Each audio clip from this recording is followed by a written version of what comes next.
Welcome, everyone, to the California MUFON Radio Show. I'm your host, Lorien Fenton. We're here on Inception Radio Network. I'm really happy to have you all with me here tonight.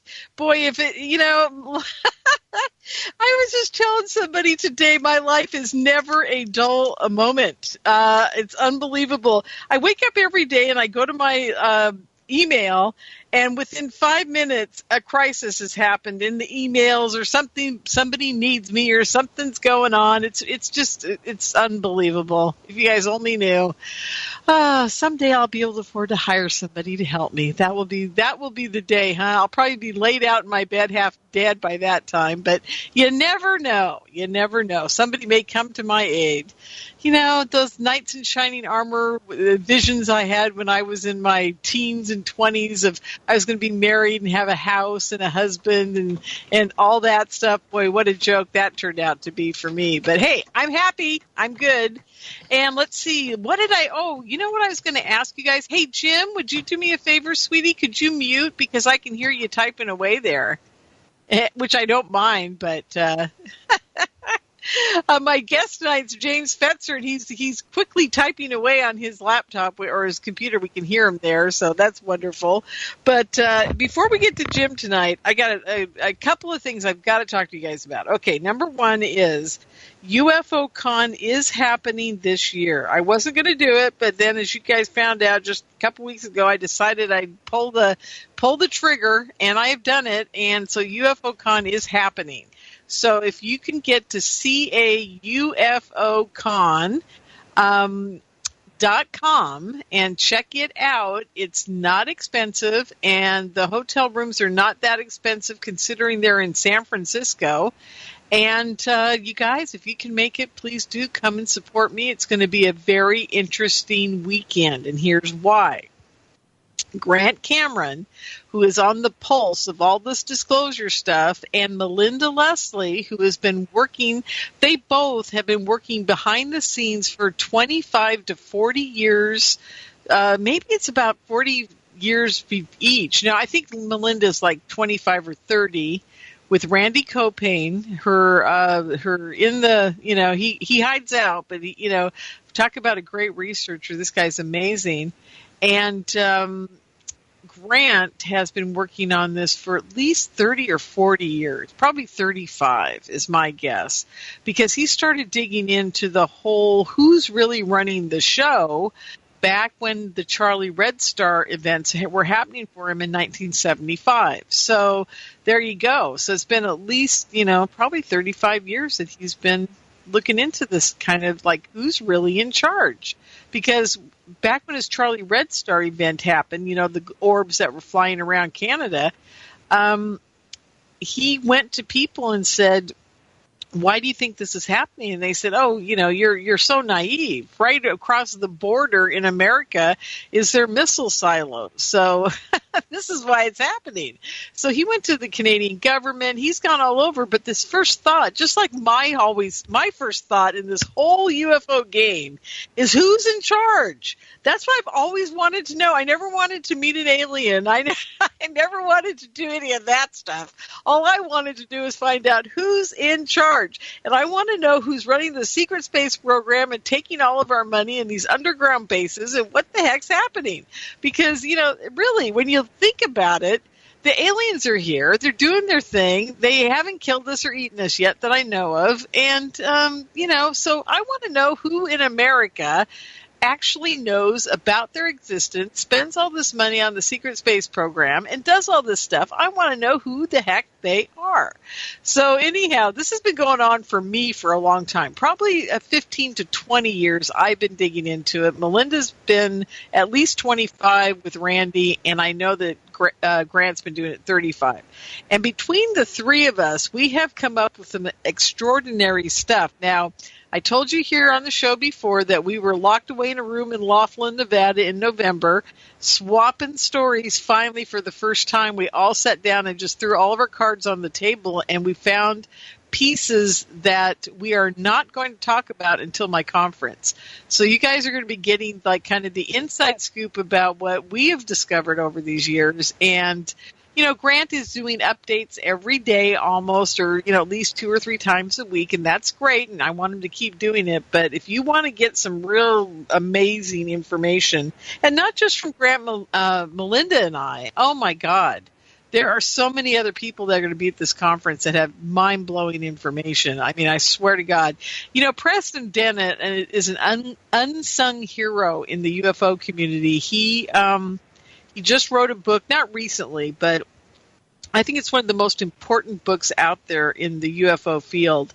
And that is about how these different aliens or other dimensional beings or angels or whatever you want to call it are healing people. It's just absolutely extraordinary. And I don't know if many of you remember this, but Stan Romanek had a miraculous healing by his aliens as well. Remember the brace on his leg? They couldn't find it. It was burned up in the yard somewhere. And his leg was completely healed in one night. And they were going to do surgery on it that week. So I'm telling you, folks, this stuff is real. It's not just, me or one other person or whatever talking about it. There's a whole book now about these miraculous healings by other dimensional beings or aliens or whatever you want to call them. So I'm really looking forward to that presentation because that's near and dear to my heart. I always figured if, these angels are out there doing their thing, that maybe part of what they're supposed to be doing is taking care of us. I really believe when I was 18 months old and I died, that they kept me alive, that they brought me back. I really, truly believe I died when I was 18 months old and ate all that rat poison. And like my grandmother said, she knew I was going to be okay because that angel was by the crib. So who knows, maybe I did die and they just said, you know what, you can't go yet. That was the first time they didn't let me go. Darn, And you know what I always crack up? I always say, I've been trying to kill myself since I was 18 months old. This place is pretty depressing, but yeah, it's a tough battle being here, folks. We all have to live it. We all have to do it. So there you are. I mean, it's like I said to you guys all, hey, they disclosed on December 16th. On December 17th, I was driving to work, and it didn't make any difference in my life. I still had to get to work. So there you are. Okay, so try to get to UFOCon if you can. That's caufocon.com, or at least check it out. It's going to be really amazing. Now, the second thing I've got to talk to you about tonight is the JFK conference that my guest tonight is going to be attending as well and speaking at, and that is jfkconferencedc.com. And that is going to be in March, also March 9th, 10th, and 11th. UFOCon is March 23rd, 24th, and 25th. I don't think I mentioned that. But before I go to UFOCon and put that event on, 2 weeks before, I'll be in Washington, D.C., helping David Denton and the JFK Historical Society put on the JFK conference called The Big Event. And it's all about the archives that these guys have been digging into and what's new and what's happened since they released them in October. I think it was October 26th. They released the second batch. They released about, oh my God, it must have been 2,000 or 3,000 or more documents last summer as well. I think it was in July. So between July and October, we got thousands of documents, thousands and thousands. And they're going to be looking into that on Saturday. We're going to be talking about who are the forces behind the murder of JFK.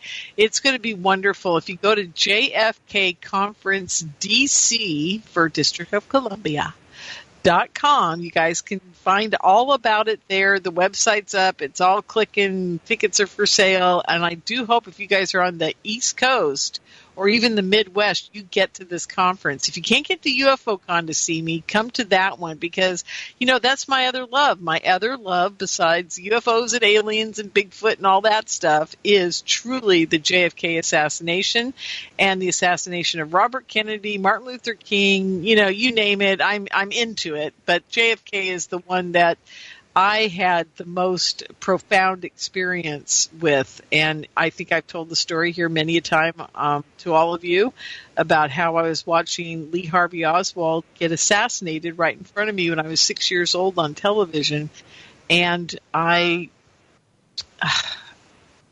had a vision during that experience. And I forgot all about it, of course, until I was with James Fetzer in 2012, when he invited me to come down and do some broadcasting at the Roxy Theater in San Francisco on Thanksgiving Day, when I met Judith Ferry Baker and Chris Milligan. And they were part of that vision back then. So it was very fortuitous that I met them. And now here I am. I'm working with Jim, and I'm working with Judith, and I'm working with Chris. And yeah, all is good. But, life is very interesting, folks. Sometimes we have glimpses of what's to come.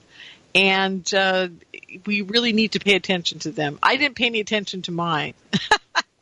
But you should, because I'm telling you, folks, there's never anything that I think in my life that hasn't been planned out for me to do.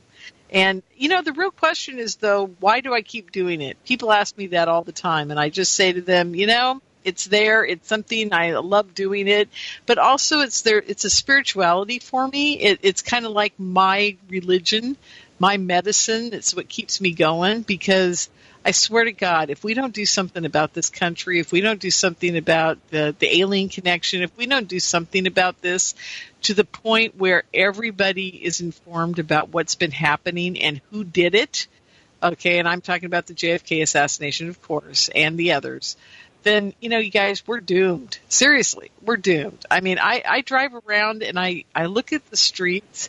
All the roads are cracked. There's garbage on the side of the roads. I don't know what states you guys live in, but in California, we have no money to take care of anybody to do anything. And it's disgusting. And I feel like I'm driving around in hell. Seriously. I look at pictures of Germany, and their streets are clean, their roads are perfect, their buildings are gorgeous. I mean, and their grass is green. And I'm like going, what have we done here? We can't even take care of our medians on the side of the road. They look terrible. I mean, it's just, it wasn't like that in the 50s and 60s. You ask anybody, in the state of California, state of Oregon, Washington, everywhere, everything was perfectly taken care of. And people took pride in their jobs, even if they were just a lawnmower in a park, I mean, it's not happening anymore. We don't have anybody to take care of anything, and they have no pride in doing it. And, that brings up another ball of wax that I'm not going to address tonight, but it's who's doing the work that might be the problem here. But I'm going to touch that on another day.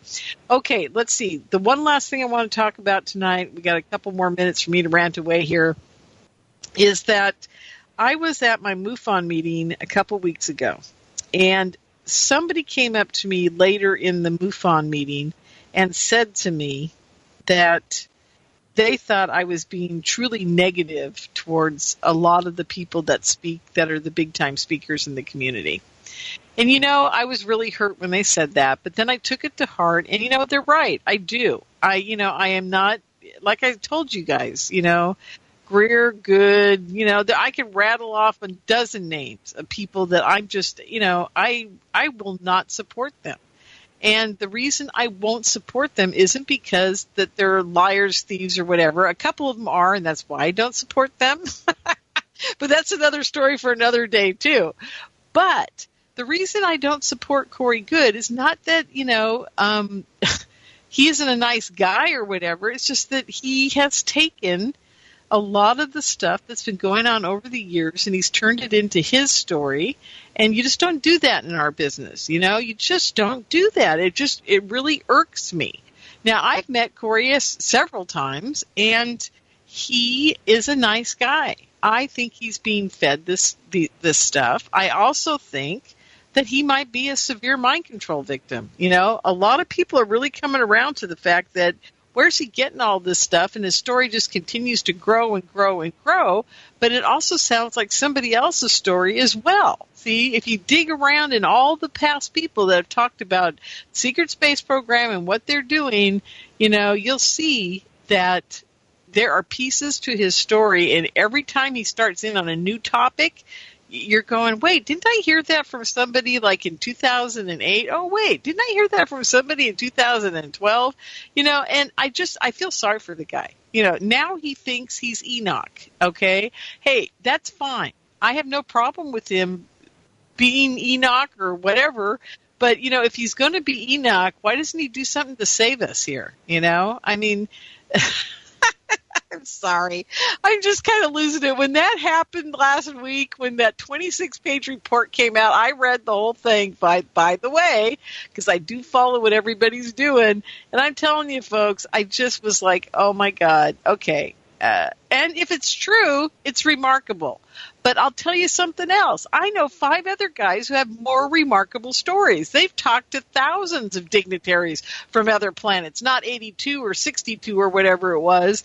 And, it just blows my mind that Corey's getting any attention. And the only reason he got his story out there and people didn't go, this guy's a whack job, is because of David Wilcock. So, I'm sorry. It bothers me that I have to hear that I'm being negative about these people when I'm being realistic about these people. That's what it's really coming down to. And hey, I like Corey. If Corey would talk to me and come on my radio show, maybe between the two of us, we could figure out what really happened to him. But I think he's unaware. I don't think his minions that stand around him and keep him sheltered from reality, and that people keep him sheltered from people like me, will let him ever have the truth for himself. And I think that's a real shame. And I see it happening in the UFO community all the time, and I think it's deplorable. Really is deplorable. So this is why I don't, I can't support a lot of this stuff, because it just makes me, I look at it for what it really is, and it makes me nuts. And I just can't deal with it. So, and it's not just Corey, you guys. There's about 5 or 6 other guys out there, like Stephen Greer. I actually like Stephen Greer's CE5 stuff a lot. I really do. But him as a person, I'm sorry. It's just, if I hear him say one more time, and I talked to so-and-so, and I talked to the president of the United States, and I did this and I did that, I'd be like, oh, God, I think I'm going to be sick. You can only take so much of that. And if he hasn't figured that out yet, then, then too bad. I'm not going to listen to him. I do like his work, though. I really do support his work, and I hope that you guys are supporting his work, too. Because, the contact that that he has instilled with the CE5 contact groups all over the world is really important, and I do hope you guys support that. So, anyhow, it's just Stephen. I hope someday I get to meet him. I've never met him in person. He's walked right by me, and he just kind of ignored me when I tried to say hi to him. And so, if I figured if he's ignoring me, then I don't get to talk to him. It's that simple. Okay. So there was that. And then one last thing, and I'm going to take a minute to talk about it, was I started out with the fact that somebody said I was saying negative things. And she said, you're acting like the Nancy Grace of the UFO community. And I was like, oh my God, is this really what I've turned into? So I want you guys all to know something. I'm truly not that critical. I really am not. I'm just realistic. That's the way I want to put it. And this is coming from a lady who's had severe things happen to her in the mind control community, the targeted individual community. I mean, I've had some major stuff happen to me, and I don't sit here every day and, grouse about it, and I don't complain about it, and I don't refer to it. And so, I just can't believe that people are angry with me for telling the truth. And that's the way it's got to be, I guess. But, hopefully you guys will all forgive me for saying things, because I really don't mean them in a bad way. If I'm saying something about somebody, it's because I want you to be aware that they are trying to control the narrative of what they want you to believe. And that is really the bottom line. I'm only trying to warn you. That's all I'm trying to do. It's Danger Will Robinson all over again. So just, take everything to heart. But remember, love is the key. That my angels, my aliens have told me all along, love is the key. And sadly enough, they told me time travel is the answer. So I don't know how that's going to happen, but, someday hopefully I'll get to that phase. But, truly love is the key. So I do care about all these guys. I just don't want to be buffaloed by them. It's that simple. And if they're evil, I'm not going to go near them. It's that simple, too. I don't need people in my life like that. It's that simple. Okay, I'm done. I promise I won't go beyond like 20 minutes into the show. So, Mr. Fetzer, are you with me? I know he's there. He's just unmuted. I am unmuted. Yeah, you're muted. You are. How are you, sweetie? Good. You are so busy. You organize so many conferences. You're just a phenomenon.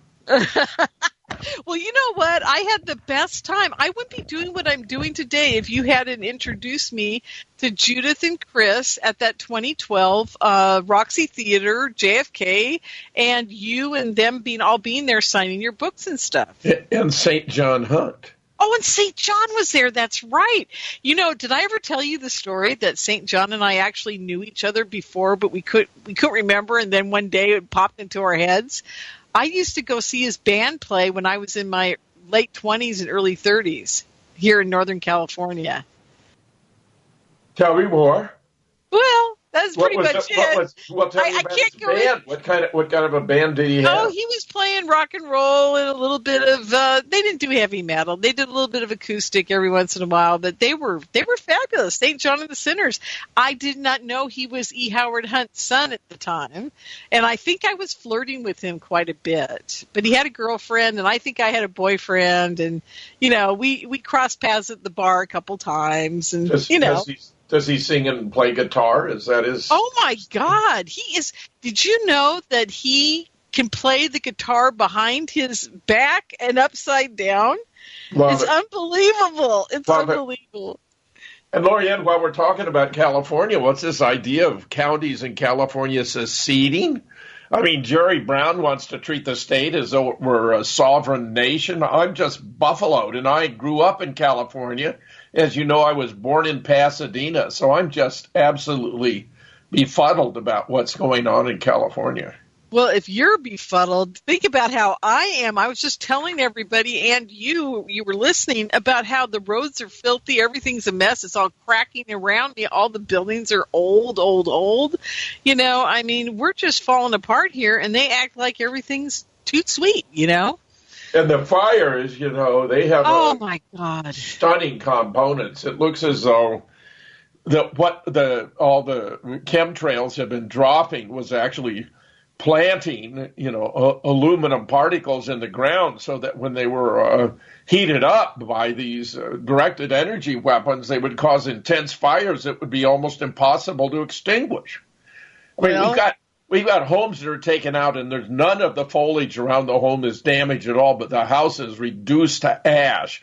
You got automobiles that have metal parts that are melted now. I've heard of a lot of forest fires before, but none that had the effect of melting metal. I mean, it's just astonishing.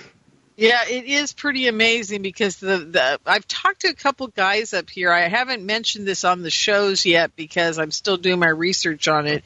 But there's two firefighter men that live in my community, and I've talked to them a couple of times, and they said, "What do you think of all this?" And I didn't want to tell them I was a conspiracy theorist because I didn't want to get kicked out of the community, right? But basically, they both looked at me and said, it's awfully strange that everything heated up as hot as it did. But, but they did say one thing, Jim, that did make kind of sense. They said, with all the transformers going off down the line, see, now what we fail to understand is when those transformers blow up, they spew an oil all over the area surrounding them that is so hot and on fire that it just melts stuff in its path. So they said that it kind of made sense along streets for this to be going on. No? I don't buy it. You don't buy it? Okay. No. Because you got houses that are completely reduced to ash and trees immediately surrounding them are even unsinged. Now, for the sort of thing they're describing, there'd be a pattern from the transformers that would be very distinct. Yeah.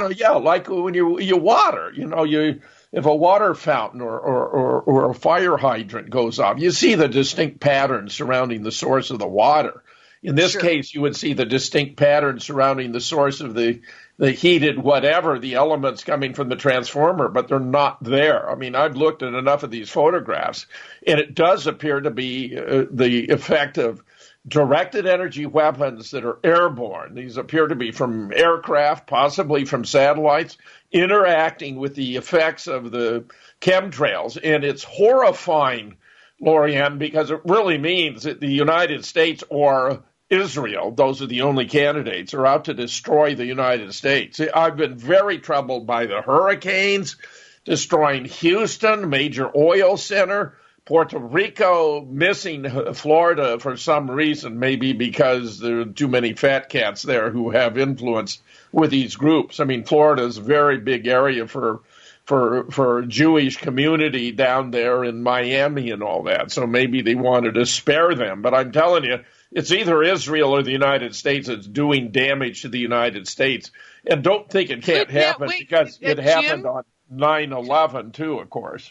Of course, but could it be both? I mean, could they be working together? Oh, sure. Oh, yeah. Yeah. I wanted to believe that Trump was going to do things different, but, since he declared Jerusalem to be the capital of Palestine, he's now defunded the Palestinians of a lot of humanitarian aid money. He cut the UN, our contribution to the UN of 125 million in half, approximately.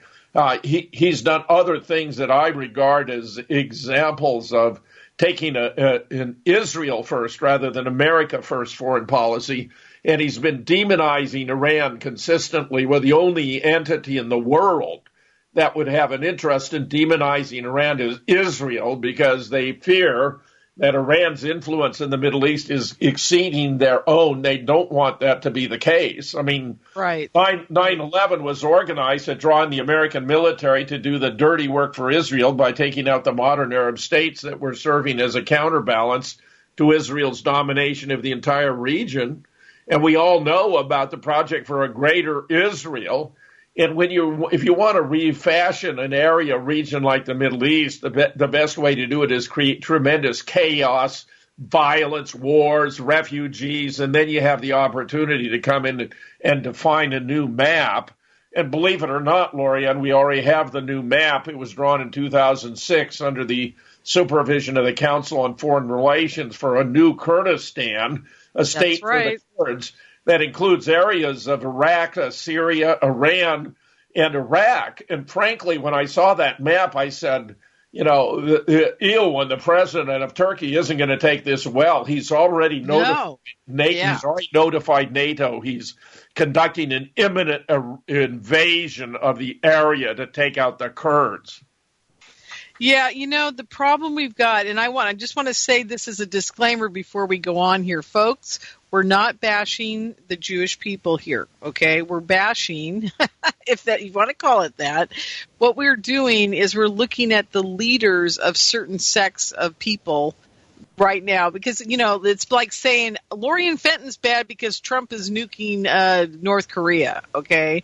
This is what we're saying here. The leaders of Israel that are part of this, the Mossad and these other agencies and their government are the problem, not the people in Israel that happen to be Jewish. Of course, okay, folks? Of course. So just understand that. We're not sitting here saying, oh, yeah, because I've got a gazillion Jewish friends, and I know Jim does too. Okay, so we're just going to get that off the table right now, okay? Right. The classic definition of anti-Semitism is to disvalue or dismiss the opinion or worth of a person or their beliefs on the ground of their ethnic origin or religious orientation. We're not doing that. We're talking about the policies and actions of the government of Israel. We're talking about the policies and actions of the government of the United States. Exactly. I was just going to say, and we're crying out loud. There's no issue of anti-Semitism here at all. There is a question of Israel's, abusive treatment of the Palestinian people, which has endured since the state of Israel was created in 1948. You look at a map, and you see about 90% of the land originally occupied by the Palestinians has simply disappeared. And if you look at this book, Fire and Fury, about the Trump administration, of which I've read 3/4, 265 pages out of 327. Who wrote it? Who wrote it? I don't know anything about this book. Oh, you don't? My goodness, it's the rage, Lorien. Wolf. The guy's name is Wolf. I think it might be Wolf. No, he had access to the White House. It happened circumstantially. He'd written a piece for, I think it's New York Magazine, and about Trump. And although it wasn't a particularly flattering article, it had a cover that Trump liked. It showed him in shades, And I think he thought it was a cool cover. And if it was a cool cover, he inferred the guy must be a good guy. But the guy actually had all kinds of interviews. He's quoting all kinds of Trump people. I mean, some of it is really serious stuff. And what I derive from it is that the Trump foreign policy really is Israel first, not America first. And where Steve Bannon is suggesting we're going to give away the Gaza strip to Jordan and the West Bank to Israel, to Egypt, or vice versa. I mean, we're going to give them away and let them deal with it. I mean, Palestinian lands have already shrunk to such an enormous extent. I know. This is just further eviscerating, where the final solution, alas, I'm afraid, for the Likudniks, of which Bibi Netanyahu is the leader, would be to put all the Palestinian people aboard a ship, floated out to sea, and sink it. That's their solution. Yeah, I know. When Trump declares Jerusalem to be the capital of Israel, which was going to be a subject of intense negotiation, it ought to be an international city, not claimed by any one state. This created a furor in the Middle East and has been extremely costly in the standing of the United States in the eyes of the world, Lorien. It's really Jim, what is the UN doing about all this stuff? Because isn't the UN supposed to be the police dogs of the world? And I don't see them doing squat to help anybody. Every time the UN passes a resolution or attempts to pass a resolution, if it's critical of Israel or seeking to constrain their behavior or condemn it, the U.S. vetoes it if it's in the Security Council, or the Israelis simply ignore it. It's not. I mean, there have been probably 60 of these kinds of resolutions that they don't take seriously. And then he appointed extremists to both be this ambassador to Israel, who is a complete Zionist zealot, and this Nikki Haley, who's our UN ambassador. Frankly, she's an embarrassment, in my opinion. I mean, she's such a zealot. It's unreal. But well, now, wasn't it you that was telling me this? I can't remember that, what's her name? Cynthia McKinney, when she got into the Congress, she in front of her face the first day at the office, there was a whole thing about they were supporting the state of Israel. Oh, Cynthia McKinney explained that when a new member of Congress arrives in Washington, D.C., they're asked to sign a pledge to put the interests of Israel ahead of those of the United States. And those who do not find themselves confronted with a well-financed alternative candidate next time around, or that their district's even been redrawn and they no longer had a seat. That's what happened to Dennis Kucinich, whom I regarded as the smartest member of Congress. His district was redrawn. He no longer had a seat. Cynthia had to cope with both of those kinds of problems. She was able to transcend it and serve for 8 terms as a representative. And may I say, we've had this latest fascinating, sexual harassment scandal involving Harvey Weinstein and a whole succession falling like dominoes, including Al Franken and, many other prominent figures. This guy, Roy Moore, may well have lost in Alabama, though I have reports there was enormous voter fraud. There was a town with 1,100 citizens that voted 26,000 times for his Democratic opponent. So, those are interesting questions. But when Oprah gave her speech, at the Golden Globes, I mean, it was a great speech. Every word was beautifully crafted. And there was a tremendous surge of enthusiasm in the Democratic Party for running her, as a candidate against Trump next time around. And then you go back and it turns out that, we have an actress who's saying that Oprah pimped her out to Harvey Weinstein like she was a piece of meat. There are hundreds of photographs of Oprah with Harvey Weinstein, and they look as though they have an incredibly cordial relationship. It's caused me to have second thoughts. And frankly, if you want to have a black woman who'd be worthy of the office of the President of the United States, it's Cynthia McKinney. Oh, tell me about it. Really, she's an amazing woman. I mean, I follow her all the time. I've never been able to get her on my show, but man, I follow that woman, and she's just amazing. And you're talking about Harvey Weinstein. I got something to tell you about. I was sitting here talking to a friend of mine, and I said, hey, wasn't Ashley Judd the one who got up on the stage after Trump was elected at the big women's rally right after his election, screaming about he's a horrible person and all this stuff and blah, blah, blah. And wasn't she one of the first ones to come out about the whole Harvey Weinstein thing where she escaped his clutches, but she knew what was going on all along? I think Ashley Judd is a terrific person. When she was going to run for the Senate in Kentucky, I thought she'd make a great candidate. I think they scared her off. They threatened, go into her personal life. Well, everyone has things they're going to find embarrassing in their personal life, but I think Ashley Judd would have transcended those. I think she's a wonderful person. I'm very impressed with her. Well, but didn't you hear what I just said? She knew about the Harvey Weinstein thing all along, and then she gets up and bashes Trump. I'm like, well, that's kind of playing two sides. And bashes Trump. Well, we got these stories coming out. Now. We got a couple of porn stars who were saying they had sex with Trump, but they were paid to be quiet. I mean, this is coming out right now. Frankly, it's not going to matter. It's not going to matter. Good for them. They got paid for doing their job. That's good. Good for them. Yeah, he's keeping the economy going, right? The point I'm making, Lorien, is it's not going to affect Trump because we went through this already with the Billy Bush tape and all that, right? The Democrats doing everything they could to sabotage him. It even turns out to go deep into the FBI. This guy McCabe or even Comey may have paid for the FBI that dossier, that phony Russian dossier created by Christopher Steele, in order to go back to the FISA court, which had already turned them down once for wanting to spy on Trump. And now they had what they took to be, they thought they could convince the FISA court was legitimate, was totally fabricated, completely without any warrant. And, as long as a year ago, Ray McGovern, who is, of course, this brilliant IT guy, member of the professional, veteran intelligence professionals for sanity with Bill Benny, who have debunked, the Russian hacking. They've shown that those files had been directly downloaded from the DNC server at a rate much too fast to have been from distant Russian hacking, and in the Eastern time zone, where we know that it was Seth Rich who actually became disillusioned with sabotaging of the Bernie Sanders campaign. He was a Bernie Sanders supporter and gave the treasure trove of DNC emails to Julian Assange by way of Craig Murray, who is a UK intelligence analyst and ambassador to Uzbekistan and the head of a college, who gave him to Julian Assange, where they both asserted they know who the leaker was and he wasn't Russian.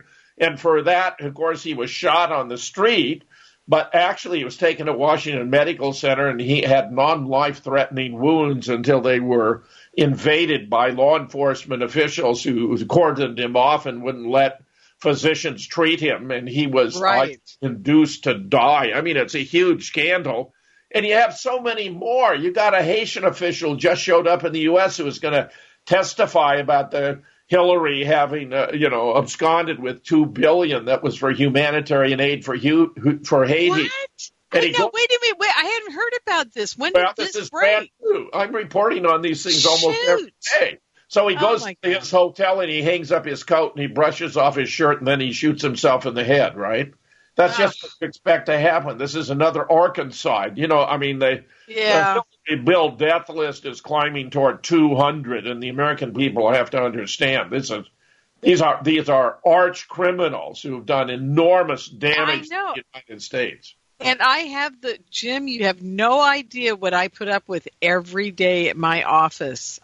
Every one of those people are a Democrat that I work with, and I love them dearly. But during election time, I feel like I'm in I don't vote. And I've said this on my radio show a gazillion times. Until the American people wake up to what is going on, there is no vote. It's all a sham. And they pick who's going to go next here and there. And sometimes somebody wins that isn't supposed to win, like Trump, and things that happen. But it's a rigged deal. And until we wake up and stop it, I'm not voting. And I'm going to be the first one out there screaming, don't vote, don't vote. If we all stop voting, it sends a message to them that they've got to give us somebody we want to vote for. The last time we had an unexpected presidency, I think, was Jimmy Carter. He wasn't supposed to win. Exactly. And then the Reagan people, Bill Casey arranged with the Iranians not to release the hostages from the American embassy, which would have led to Jimmy Carter's reelection, and promised them weapons for holding the hostages back. But, Lorien, that was in 1979. Most Americans have no idea that was a response by the Iranian people to retake their country, which we had deprived them in 1953 by conducting a coup against a democratically elected government of Iran and installing this tyrannical guy called the Shah of Iran, who had the most vicious secret police, among the most vicious the world has ever known. I know that. You know that, but we're old, Jim.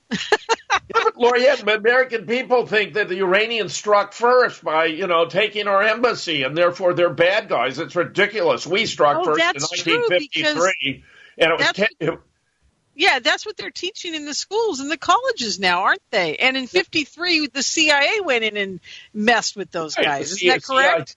That's right. On behalf of American and British oil companies, they wanted to, get a better deal for themselves. Kermit Roosevelt ran the operation. He turns out to be a cousin of Teddy. But it's bad. This is the U.S. has conducted over 80 coups and assassinations around the world. It's just horrendous when you look at our record.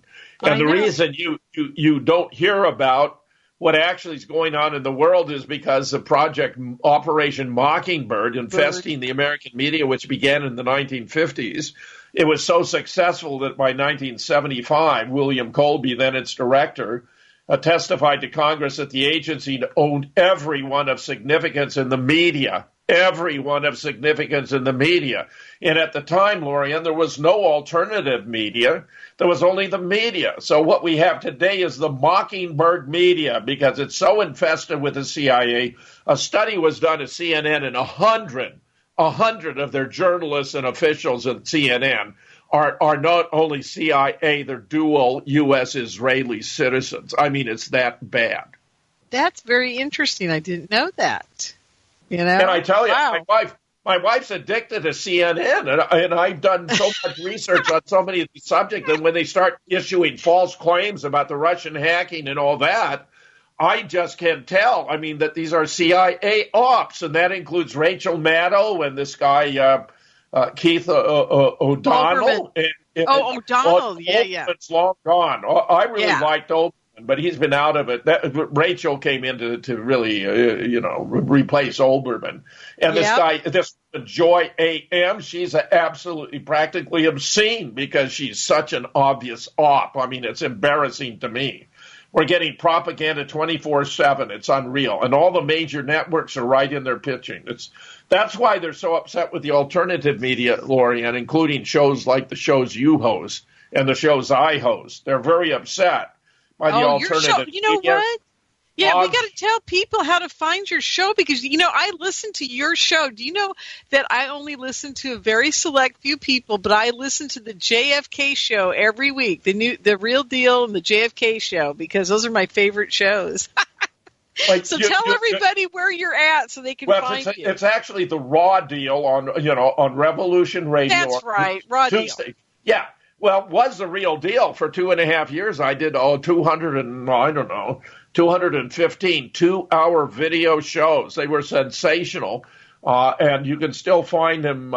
Chance George, who was my producer, wound up having his internet cable physically cut, right up at his home 3 different times, Lorien. Wow. That was the message to stop doing the real deal. So I now intermittently do real deals, video interviews, but this vast archive of them on the Chance George channel. You can do a search on the real deal on a whole host of subjects, including the death of Princess Diana, for example, about the end of World War II, about virtually everything under the sun, not to mention all kinds about Sandy Hook and the Boston bombing and a host of others, which I've been investigating with great vigor in collaboration with a group of others. For example, just to show how abusive they are toward the alternative media, my book, Nobody Died at Sandy Hook, which has 13 contributors, including 6 current or retired PhD college professors,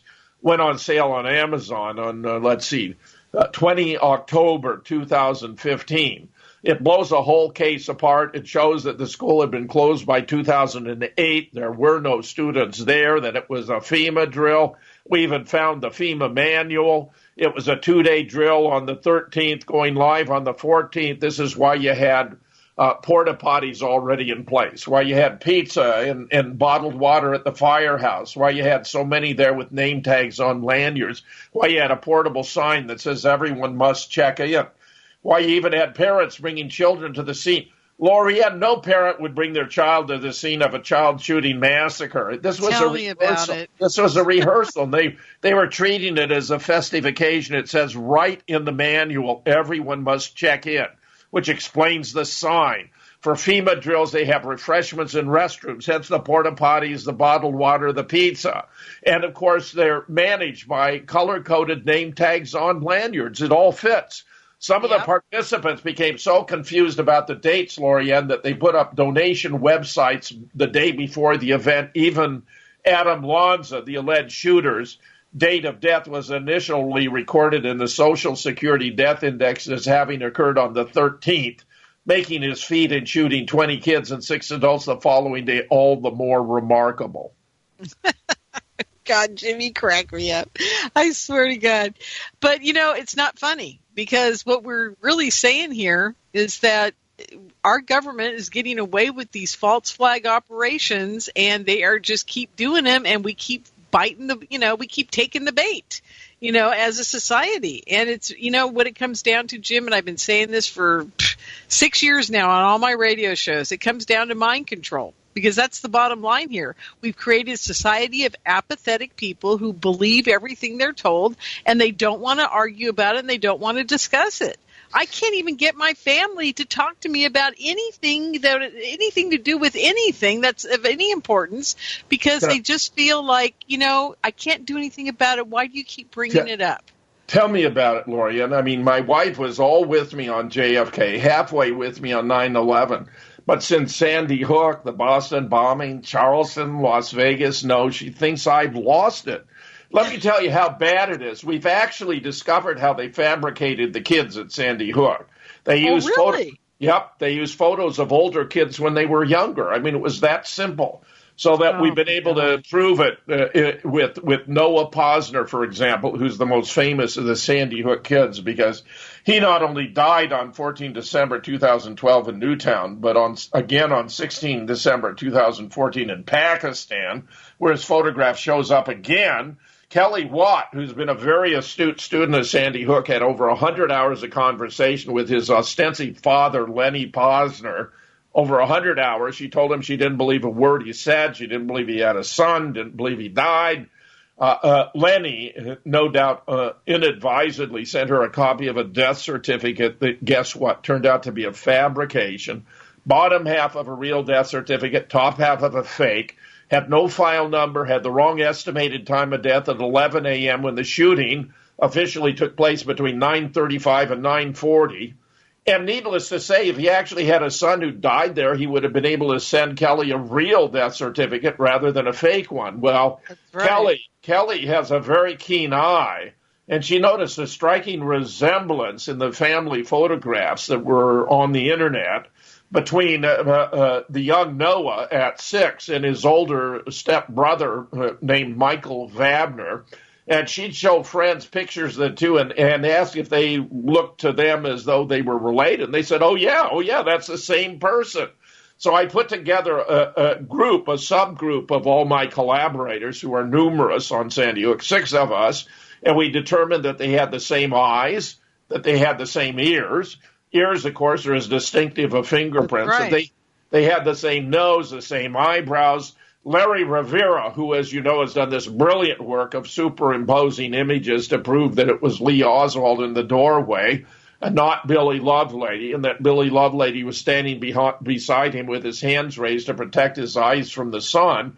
I asked Larry if he'd do a GIF of Noah in relation to Michael Vabner, and he did a GIF that shows you Noah Posner turning into Michael Vabner. I mean, it's just stunning. Oh, my God, that is stunning. It is.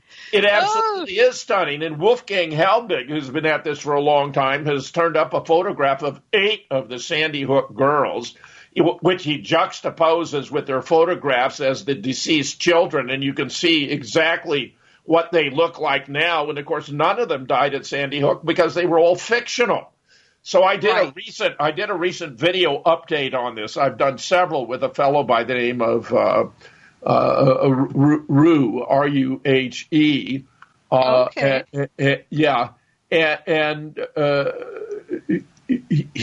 I've done a 2-hour on JFK with Brian Ruhe, R-U-H-E. So you just put in Brian Ruhe, comma, JFK, you'll get a 2-hour overview. I've done a 2-hour on 9/11. So if you put in Brian Ruhe 9/11, you'll get it. I decently did actually it was an hour and a half on Las Vegas. I'll return to that because there's some brand new developments. But I did a 2-hour on Sandy Hook, and it was very, very comprehensive, the most comprehensive I've done. And we put it up, and guess what? YouTube took it down. Because of a copyright claim by Honor, H-O-N-R Network. Well, that's Lenny Posner's network. Lenny Posner has been going about trying to take down, images of NOAA and subvert Sandy Hook research forever. So you have to respond to a copyright claim like that or take down the video. So we responded as follows. You have 500 characters to respond. The person who submitted the claim has done this many times. Check his history. He has 26 websites he uses to harass students of Sandy Hook. His son, Noah, is a fiction created by photos of Michael Wagner as a child, which we expose in the video. Photos of Noah have appeared all over the world millions of times. His copyright assertion is completely without merit. By upholding his claim, YouTube becomes an accessory after the fact to fraud and theft by deception by a bona fide con artist. Now, here's the way it works. But Jim, did they accept your rebuttal? What did they do? What happened? I'm about to explain because there are... Okay, good. Because I thought you were going on to something else. I'm going, wait, what? No, I'm not going to go on to... Lorien, there are no minds working on this. They have it all automated. If the complaint is made, they automatically take it down and they send a complaint and you have to respond. And then, then it puts the burden back on the complainant because he has 10 days to decide either to take it to court or abandon it, and the video goes back up. So YouTube isn't even reading these things. They have no idea about the content issues involved here, none whatsoever. It's done by a computer program. It's totally thoughtless. No human intelligence is involved here whatsoever. And this is going to put Lenny in an awkward position because he wants to take it to court. I'm going to be willing to come in and crush him by the proof that we've adduced, which is even in the video. So meanwhile, we've had the video uploaded to BitChute, which is one of the alternatives. There are a couple out there. Steam it, BitChute. B-I-T, capital C-H-U-T-E. Its title is Sandy Hook Update. Tracy loses, Wolfgang wins, the deep state strikes back. If you just put in the title, you'll find it at BitChute, and you can download it. You can watch it to your heart's content. And this is what we have to do to work around the mechanism that's in place vis-a-vis YouTube because, bad actors like Lenny Posner have a lot of cards to play, including fake copyright claims. I've repudiated one he sent me in the past. It was outrageous. I mean, he has nothing to stand on. He's totally corrupt. And it's absolutely correct that he has 26 websites he used for harassing people. 26 websites. Unbelievable. Yeah. Unbelievable. So now, have these guys ever gone to court? They always threaten, but they never do. And they seem to have gotten millions from these groups that pop up to help the families, right?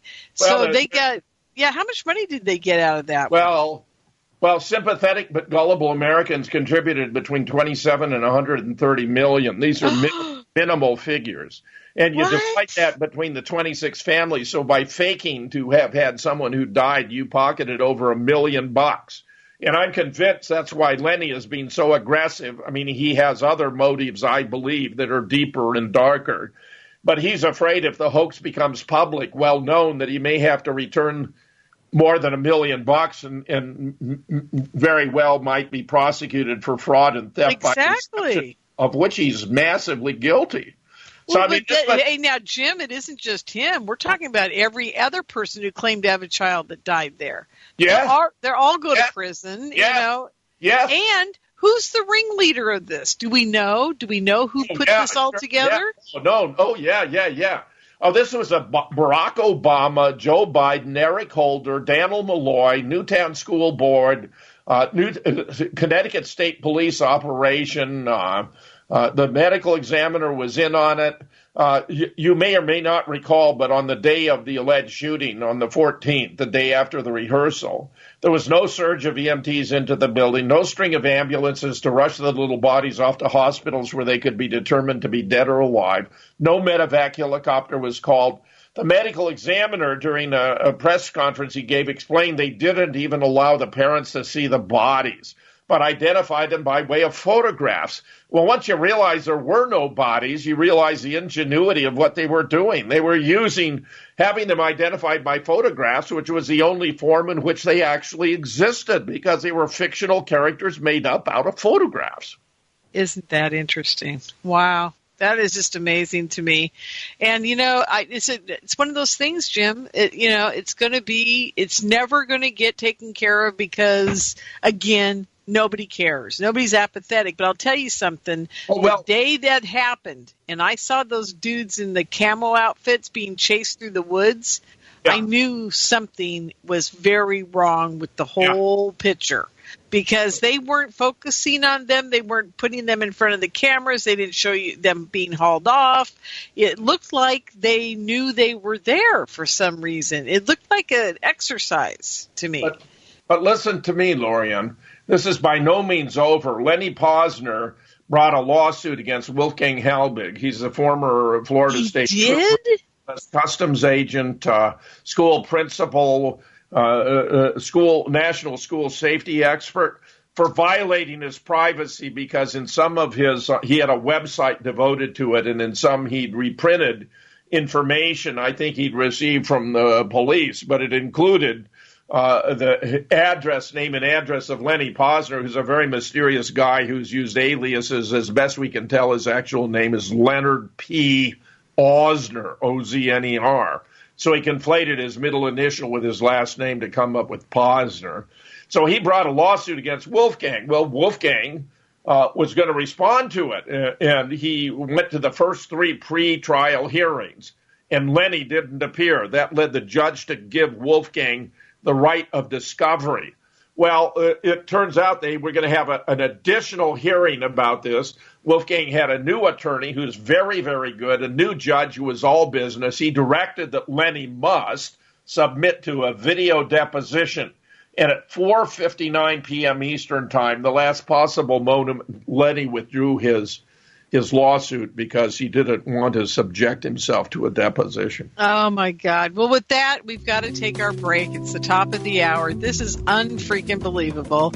Everybody stick around. We will talk about JFK's assassination in the next hour, I promise you, because I know that's what you're all here for tonight. And you know what? There may be a little question about UFOs in there, too. You never know. So stick around. It's going to be an interesting conspiracy night here on California MUFON Radio. We'll be right back. Welcome back, everyone, to the California MUFON Radio Show. I'm your host, Lorien Fenton, and I am having a laughing attack. I've got to tell you what Jim Fetzer just said to me. This is the funniest thing. I'm going to lay it out for you. I've got a rat that's living in my floorboards, and he's chewing on things, and I told Jim and MJ, I said, I've tried poison, I've tried trap and release, I've tried the regular traps, I've tried everything. I can't get rid of him. And Jim says, and I love him for this, he's truly one of my best friends, he says, man, that rat is smarter than you were when you were a kid at 18 months old. Because as you guys all know, I ate the rat poisoning. But in my defense, Jim, you got to understand, the Warfarin back then tasted really good, it was very sweet. It was like candy. Try it out on your new resident. I would love to, but you know what? You can't. It's hard to get warfarin anymore. They won't give you that kind of poison. Because it is so dangerous for children and other living things. Yeah. Yeah, it is, and I'm still. Well, the ones you want to get rid of that are the problem, that won't cooperate. We had, as I was telling you, we had a family of mice here, and we were actually able to catch them in live traps. And I released a couple of them, but only about a half a block away, and they came back to the house. So we wound up having to release them about 10 miles away at a graveyard. Halfway to our destination, and we made a couple of deposits there, and they seem to be doing just fine. Although I'm not checking in on them, but I don't have those little sounds behind the wall that I know. It's just he seems to like to get right under my feet and chew during all my radio shows, and it's like, oh my God, I think he likes my voice. Now, Lorien, this past week, of course, has been a very week of sober reflection because of the honoring Martin Luther King Jr. Exactly. And what many people don't know. They know the basics about him, that he was born in 1929 in Atlanta, that he was a Baptist minister and civil rights activist, that he had a seismic impact on race relations in the U.S. beginning in the mid-'50s, that he headed the Southern Christian Leadership Conference, that he played a pivotal role in ending legal segregation of blacks and whites in the United States, as well as the creation of the Civil Rights Act of 1965 and the Voting Rights Act of 64 and the Voting Rights Act of 65, and that he received the Nobel Peace Prize in 1964. And I must say, unlike another black American who received the Nobel Peace Prize, Martin Luther King truly was a worthy recipient. Exactly. Thank you for saying that. Jesus. Well, this other guy has been, perpetrating more wars around the world. He had 15 military incursions into Africa alone. I'll bet if you add it up, that we've had more military activity under Barack Obama than we had under any other president. I would like that to be tested. I'd be interested to get feedback. But what they don't know about Martin Luther King concerns his assassination, which is, as everyone knows, he was shot on the balcony of the Lorien Motel. But I did 2 interviews with Ole Damagard, who's internationally recognized for his work on assassins and assassinations, and he was reporting the results of research by William Pepper, who was James Earl Ray's representative in court, where Ray was a patsy in relation to Martin, just as Sirhan was in relation to Bobby, just as Lee Oswald was in relation to Jack. And I think many students of history are going to be stunned and appalled to learn of the role of Jesse Jackson in setting him up for the hit, and that he did not die on the balcony of the Lorien Motel. No, he did not. He was smothered in the ER. That's right. He was driven to a more distant hospital than necessary, to St. Joseph's, where a racist physician was prepared to finish him off, and did. He took everyone out, kicked everyone out of the ER, and smothered him to death with a pillow. But Jesse Jackson, it's unfortunate, made a phone call to Martin's entourage, complaining about him staying in a hotel in downtown Memphis that was owned by white people, implying that was inappropriate for a black leader, to cause him to move to the Lorien, which was very insecure. Martin was shot by a sniper in the bushes there in front of the Lorien. The following day, the Memphis police came and they chopped down all the bushes so it wouldn't be obvious of what a perfect location for concealment it provided. Exactly. Wasn't there the police were involved in this too, weren't they? Or wasn't it a sheriff that shot him or so? I can't remember, because I was talking to William Pepper just a couple months ago about this whole thing, and I can't remember. Fabulous that you talked with Pepper. Yeah, well, the point I was about to make is he was actually seized in London on the same day that Bobby Kennedy was being laid to rest. And, that James Earl Ray made it to London, he had to have a lot of financial resources. J. Edgar Hoover appears to have played an important role here in Martin's death. He was treating Martin very abusively. He had the FBI bugging his phones. Martin had a weakness for white women, and he'd record their rendezvous and send the tape recordings to Coretta Scott King. I mean, this is the Right. level, J. Hoover, just as he hated the Kennedys. And, of course, the FBI was used to cover up the assassination, which involved multiple gunmen at multiple locations.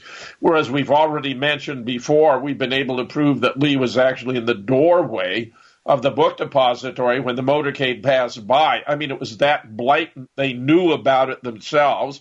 But, of course, this was a government op, so the government wasn't going to conduct an investigation to expose the government's own complicity. And then with Bobby, it's really quite fascinating that Sirhan unloaded an 8-shot revolver he had from in front of Bobby, but he was never very close to him. He was actually shot by a security guard standing beside him, was holding his right arm. He shot him behind his right ear from an inch and a half. As Bobby was falling, he shot him a couple more times under the armpit, and another shot that went through his clothing but didn't hit the body. Bobby actually grabbed the tie, and the tie clasp came off, so that if you look at photographs of Bobby lying on the pantry floor, there's an object there just a foot or so away, and if you look carefully, it's the tie clasp of Thane Eugene Caesar, the security guard who actually shot him. So Bobby, as he was falling, actually pointed to the identity of the shooter. Wow. That is truly amazing. And, we have this whole problem with poor Sirhan sitting in that prison and that parole board not letting him go. And they even had, Brady was there in his defense, the guy who he shot that was holding him up against the steamer table and his arm in the air saying, how can you let this guy rot in prison? I held him. I know he shot me. I know where he shot. And he certainly wasn't, he wasn't anywhere aiming at RFK. Well, you want to hear a real irony of this is that the medical examiner who established the causes of death, Thomas Noguchi, is world famous. I mean, this guy is a real... Quit. Yeah, he quit over this, didn't he? No, he didn't quit. He was fired. Oh, that's right. He was fired over it. I couldn't remember if he quit or was fired. His report was inconsistent with the LAPD report. That's right. But the LAPD were deeply complicit, just as the Dallas Police Department were deeply complicit. One of the shooters in Dallas was a Dallas deputy sheriff. Another was a Dallas police officer. In fact, that Dallas police officer, whose name was Roscoe White, actually was the body double for Lee in the so-called backyard photographs. We've been able to prove that, too. I know. It's mind-boggling. So, but you know what I wanted to talk to you about tonight? I've never done this before, and I probably shouldn't be saying it on air, but I'm going to talk to you about it because you might have some personal insight into it. This whole Roscoe White thing about him possibly being the shooter on the knoll, right? Yeah. Okay. Why do you think that Beverly Oliver was on the street filming that day? Do you have any insight into that? Because I don't think Beverly's telling us everything. That's just my opinion. What do you think? I don't know. I've been on Jesse Rivera's America with Beverly and Aubrey Reich, who was the ambulance driver, where Beverly reported how she saw his brains blown out with a new camera she was using to film the assassination. Well, and I totally believe, that's all true. I'm not saying it didn't happen. I'm just saying. No. Let me get. Go ahead. So Aubrey, was talking about how he felt the massive defect in the back of his head as he was helping to lift the body and put it into the bronze ceremonial casket, where Charles Crenshaw, who contributed to my first collection of expert studies on the assassination science, published in 1998, had closed his eyes. He was the last physician to observe the body before it was wrapped in sheets and put in that bronze ceremonial casket. Now, Beverly, Aubrey, and I were on where Beverly was reporting having seen his brains blown out, Aubrey having felt it, and I explained how David Mandick had discovered that they discounted all the witness reports on the grounds of the X-rays, which they had altered. David discovered they'd altered the X-ray by patching the blowout at the back of the head, which then made all the evidence consistent. because it's crucial in investigating these cases that you separate the authentic from the inauthentic evidence. Now, you have more to say about why Beverly was there?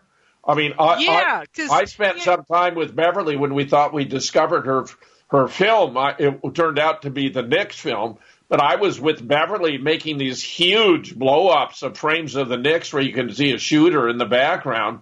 And, I spent hundreds of dollars with these huge blow-ups of these photographs just because they were so historic until we concluded actually it was the Nix. And you can see this figure in the background in the Nix that all the apologists for the Warren Commission or infiltrators in the JFK community seek to poo-poo and suggest, no, it's just leaves and so forth. Oh, no, it's a shooter. I've always believed in Beverly myself. Remember, she outed Jack Ruby. She had come to the Carousel Club after her performance where she was a singer at another club.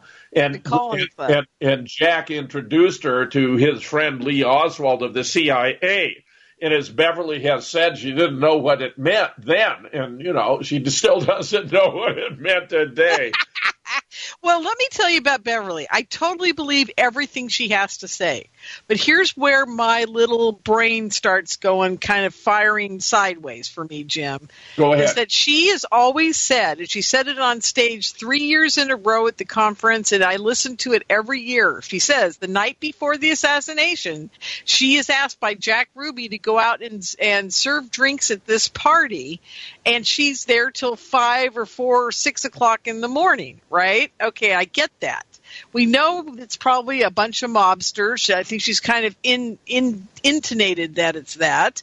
And, I get all that. But why is she there with a nice camera at 6 o'clock in the morning at 17 or 18 years old? Now, I'll tell you something, Jim. When I used to party that late, when I was that age, I wanted to go home and go to bed. The president being there was not really that. I mean, it may have been a big deal, but it seems suspicious to me that she has a camera and she's right where the limousine is and where the shooting's going to happen.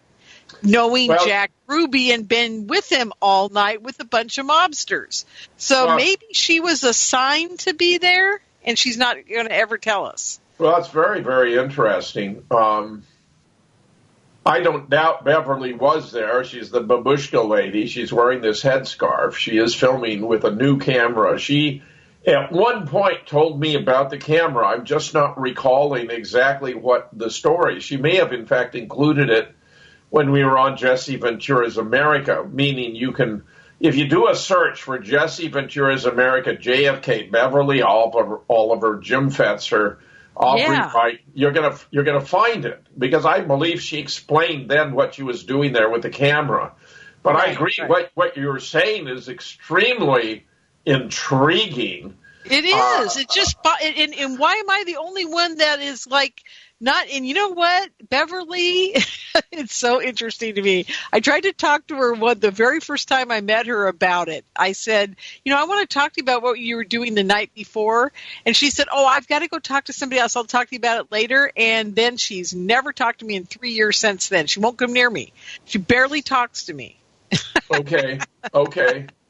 So, when you're a woman and you have that intuition, there's something going on here. Now, and if she was assigned to take that video for Ruby, that's fine too, because Ruby knew what was going to happen. She probably didn't. He probably said, hey, the president's going to be down there, in the morning. Here's a camera, whatever. Or do you have your camera? Or be sure to bring your camera, whatever the story may be. But she's out with Ruby all night. So something's going on, because Ruby knew it was going down because he'd been at the safe house at all the meetings. Well, I've never heard the story of her serving the drinks the night before. That's news to me. The story about her being introduced to Lee Oswald of the CIA is one with which I am acquainted. Right, exactly. So anyhow, I thought I'd bring it up to see if you knew anything. Lorien, it's a good question. It is. I think it's the most important question, and we got to realize something else. She says she went back to the club the next night to sing, and there were two guys waiting for her on the landing that took it, and she thought they were FBI. okay, took her film, and the reason she gave it to him is because she had some pot in her makeup kit and where the film was, and she didn't want them to know, so she just willingly gave it to them. How do we know those weren't people that Ruby and Oswald were working with that said, we need that film as backup for our story and what we know, and we can prove who killed Kennedy and use it as insurance against being killed? Well, that's an interesting line of conjecture. We know what happened to Jean Hill and Mary Moorman. I mean, they were immediately apprehended. I mean, it's clear there was surveillance taking place of everyone in Dealey Plaza at the time. And they took the Polaroid photographs, which Mary had been taking and Jean had been coating with preservatives. They knew she had the photographs. They took the photographs from her. When they started talking about what had happened and she said she felt some of the shots had come from the grassy knoll, they categorically denied it and told her there were 3 and only 3 shots, which of course is absurd. There were 8, 9, or 10 shots. Only 3, however, were fired with an unsilenced weapon, which was in from the Dow Tex, the second floor there, a window of a broom closet for a uranium mining operation that was either a CIA or a Mossad asset. In fact, I have a colleague who's told me that the Dow Tex was owned by the Mossad, and where George H.W. Bush was arrested coming out of the Dow Tex because he'd been there supervising the anti-Castro Cuban who was firing a Mannlicher Carcano, Nestor Tony Escadro, who, they wanted revenge for Jack for betrayal at the Bay of Pigs. He actually hadn't betrayed them. It had been the agency, but they allowed them to maintain the false belief and divert their hostility toward JFK rather than the CIA. Right. In fact, it turns out that the agency knew that the Soviet Union had learned the date of the invasion and had already shared that information with Fidel Castro. So everyone knew what was going on, that Castro knew we were coming, the CIA knew Castro knew we were coming. Everyone knew except the commander-in-chief, whom I have no doubt would have called it off had he been so informed. Exactly. Well, you know what's funny? We should get to tonight during the show all the different snipers' nests and who was at them. And I just want to, say the big joke in the JFK community, thanks to you, Jim, is who wasn't there shooting at him, right? It's the Cuban Castros, the CIA, the FBI, the mob, everybody was there, and the Mossad was there, and God knows who else, And thank God for Richard Hook, too, because that guy, I swear to God, he's finding more and more people in the audience around the shooting that you would never have suspected were there in the first place, It's so interesting. That is interesting. In fact, Richard actually recently challenged my identification of the shooters because he's very infatuated with his fellow Rod McKenzie. McKenzie now. But he's an interesting guy, isn't he, Jim? Yeah, he's an interesting guy. And he makes lots of claims and describes a lot of events and players the day before. I mean, I can give you my take, but I can't guarantee that I'm right about all my identifications. I believe that most of them are right, but I'm certainly open to discussing, more options and why I could be wrong. What? I'm going to have you and Richard, obviously speaking for me in May at my second annual JFK conference, the Kennedy Con, we're going to start calling it now instead of the birthday conference. We may keep it the birthday conference. I don't know. But whatever. I want to have Richard and you there because I think the two of you are, you're good friends and you're not going to hate each other when the day is done. So I can actually have you two in the same room and you'll speak to each other afterwards. Well, that's great because I proposed to Richard when he posted that he, didn't agree with all of my identifications, and I'd be glad to do a debate with him and go through it because I'm not infallible, and I'm more interested in getting it right than that I be the one who has it right. So I think the public deserves to know the truth, and if I have something wrong, I want to know it. I'm glad to share with you my take because, there are several others who agree with me about some of these key identifications, beginning with the Dallas Deputy Sheriff Harry Weatherford on top of the county records building. He was using a 30-06 to implant a Mannlicher Carcano bullet in JFK's back. To fire the lower caliber from a larger barrel, you require a plastic collar known as a sabot. Now, interestingly, Jim Mars, now departed this earth, and I discussed this on more than one occasion, and we both agreed about the identification of Harry Weatherford, that the sabot had been actually somehow in the possession of a Black Panther whose home was raided, and when it was all said and done, the only thing the police had taken from the raid was the sabot. Really? So, yeah. I didn't know this. Hamilton? Oh, my God. Is it Hamilton, the Black Panther by the name of Hamilton? We'll have to reconstruct it, but anyway. Yeah. Now, that was I don't know if it was because it appears to have passed through the back seat, but also Jack was wearing this kind of corset, because of his back injuries. Right. He wore this every day. But the bullet only penetrated about the second knuckle on your little finger. It had no point of exit. I had an interesting contact from a fellow who had been the neighbor of Sam Kinney, who was a driver of the Secret Service Cadillac following the Lincoln. And Kinney had confided in him, but asked him not to reveal the information until after his death. The neighbor actually didn't reveal the information until after the death of his wife, which was nearly a decade later. But then he reached out to me to tell me that Sam Kinney had told him that he was the one who got the bucket of water and the sponge at Parkland and to wash the brains and blood out of the back seat, but also that he had discovered a whole bullet in the back seat and that he, Sam Kinney, had taken it inside and left it on a stretcher. Oh, very interesting. Okay. Isn't that interesting? And indeed, that bullet, would have been something that was so shallow it could easily have worked its way out there. Most of us have believed heretofore that Jack Ruby had planted the bullet on the stretcher, but Sam Kinney is taking responsibility for having done that. And why would you do that if you hadn't? I mean, why would you even say it if you hadn't done it? Right? I agree. Yeah. Especially in a matter of this magnitude, especially given your role as the driver of the Secret Service limousine. Harry Weatherford bought a custom-made silencer just about 10 days before the assassination. So, But Jim and I agree about Harry Weatherford. Okay, that's number one shooter who hit Jack in the back. And he was on top of the courthouse, correct? That's right. The county records building. County records building. That was it. Right.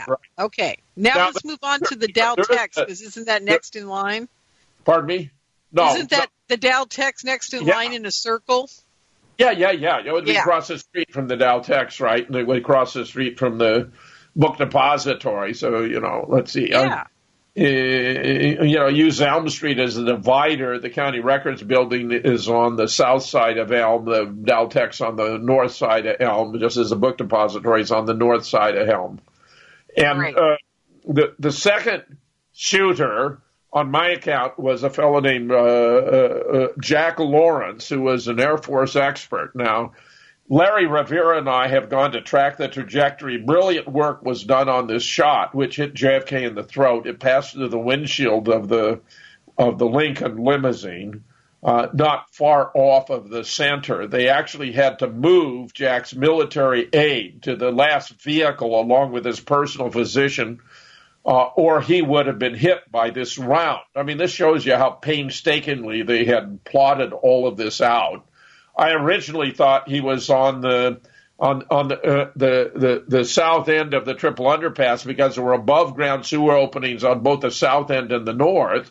But actually, he appears to have been firing not from that above ground sewer opening on the south end, but from inside the triple underpass. There's a metal box there for electrical connections and so forth where you could stash a rifle. And Larry and I reviewed the trajectory. Elm Street has 11-degree slope, you see, which is why, in relation to the shots fired from the Dow Tex and fired from the inside the triple underpass, you're virtually firing on the horizontal. I mean, this bullet passed through the windshield, hit Jack in the throat. Now, this fellow Jack Lawrence was an expert shot in the Air Force. I believe he may have been selected from a shooting contest that Lyndon Johnson sponsored to determine who was the best shot in the American military. My God. Jim, I got to tell you something. I've never told you this before, and you just reminded me. I had a friend here. This is going to take a couple minutes, but you need to know this. I had a friend named Ed Grimsley, who was our big UFO night watch guy who started the whole phenomena, okay? I was up talking to him at his house in Calistoga one afternoon, and here's what he says to me. He says, hey, I forgot to tell you, I know you're into the JFK thing. I just want you to know I was an expert marksman back in the 60s. In 63, I was about 18 years old or 17, and I was winning all these competitions. And I was down at a big competition and at a gun club in Santa Barbara or somewhere. And he says, lo and behold, we're there one day, and it's a Monday after the competition over the weekend. I'd scored high, I'd won everything, and I was like the top marksman for my age in the state of California. And this a big Cadillac pulls up, and there's a bunch of older guys around him that are ex-military World War II, World War I vets, And this guy gets out with his hat on and his cowboy boots and comes on up to him and says, hey, I got a job for you. If you're interested, I could hire you on as, helping my business, my company, and, all these things and blah, blah, blah. And he's like, oh, okay, well, let me think about it. Let me talk to my family and what have you. And the guy gave him his card, and it was something, an oil company out of Texas, and the guys at this place one of them knew who he was. He goes, do you know who that is? He goes, that's Lyndon Baines Johnston. And he's out of Texas, and I don't know, what's he doing up here, what have you. Anyhow, this was sometime early in 62 or 60 or summer of 62. So if we could track back where Lyndon was, if he was in California doing business or whatever, I'll bet you anything he was out recruiting snipers already at that point. Well, it may very well, because, there's a new book out that's claiming that Alan Dulles was behind the assassination. It's called... Well, he was. He was one of many.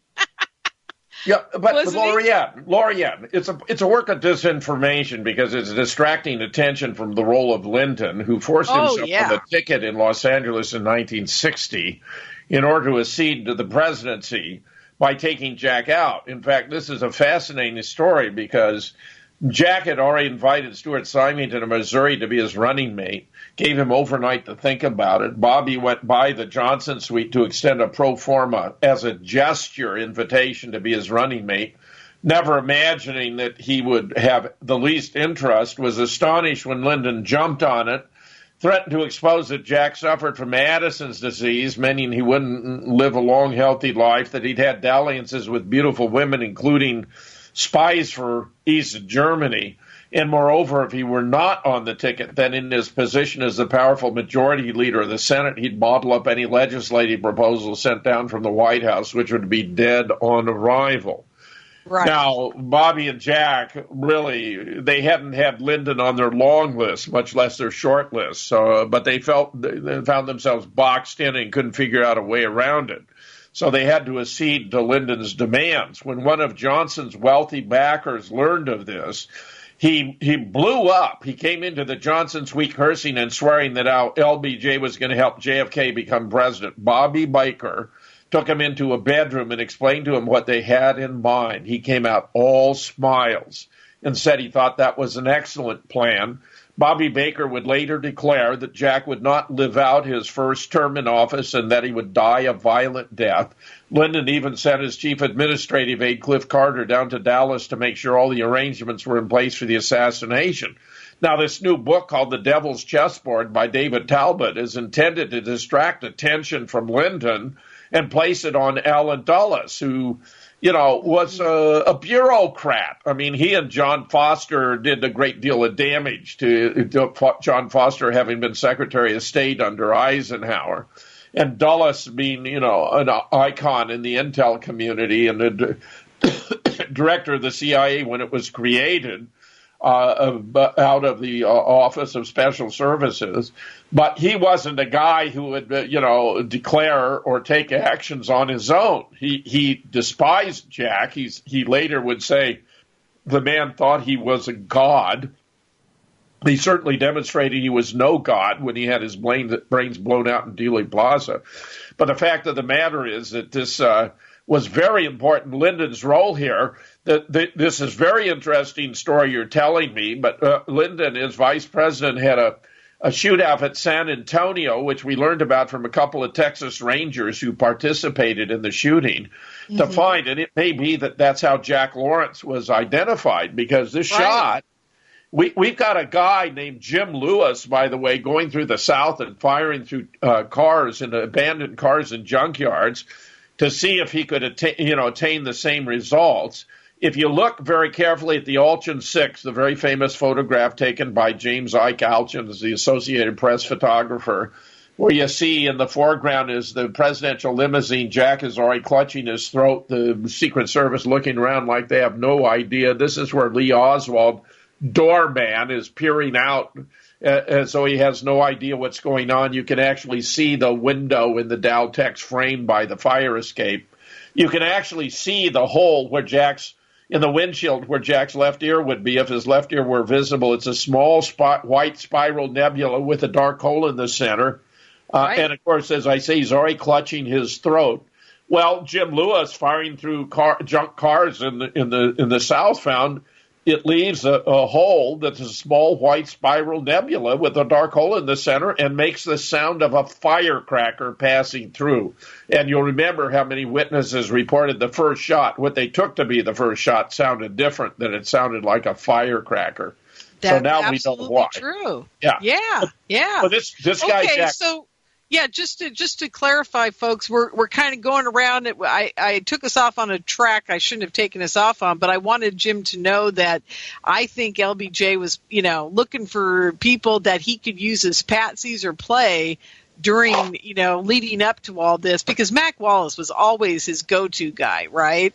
Yeah, so Mac was one of the shooters. Yeah, he was. So anyhow, we're kind of we're on top of the court records building, and we've moved over to the triple underpass now for this guy to shoot through the bullet in the window. And hit Jack in the throat. Right. Exactly. Now, who's next in the circle around him? Well, I'm talking primarily about the hits, but I'll also talk about the misses. The next shooter really that hit Jack, after the driver, William Greer, pulled the limousine to the left and to a halt to make sure Jack would be killed. The shooter in the Dowtex, Nestor Tony Escadro, the anti-Castro Cuban, was using a Mannlicher Carcano, fired 3 shots, which were the only unsilenced shots used that day. One missed and hit a distant curbing and injured a bystander by the name of James Tague, very near the vicinity of the triple underpass. Another missed and hit the chrome strip over the windshield, but the third hit JFK in the back of the head. He slumped forward. Jackie eased him back and was looking him right in the face when he was hitting the right temple with a frangible or exploding bullet that was fired from the intersection of the triple underpass and the picket fence by Frank Sturgis, who was a soldier of fortune. He had ties with a mob with a CIA gun running and all that, who may have been the best shot in the world at the time. Now, Sturgis would be arrested by an NYPD Gold Shield detective, Jim Rothstein, when he came to New York City subsequently to murder Marita Lawrence, so she couldn't testify before the HSCA, the House Select Committee on Assassination. And what year was this after the shooting? Because people are going, what are you talking about? They don't know. So they need to know the HSCA, the HSCA reinvestigated the case in 77, 78. That's right. Yep. So we're talking 63 to 78. This guy's free and running around. Okay, got it. Yeah, it may have been as early as 76, but he was going to stop her from testifying and came to New York to kill her and when he broke into her apartment, they knew about it. Rothstein was there, put a gun up to his head. His partner put a gun up to his heart, and they took him into custody. Now, they I've talked to Jim about this. I mean, I know the guy who arrested him. Right. And he gave him the throwaway line, "good shooting," and Sturgis started talking about it and admitted that he'd shot JFK, that he'd done it because he'd betrayed the brigade at the Bay of Pigs, and because he cavorted with the beautiful women who were spies for East Germany.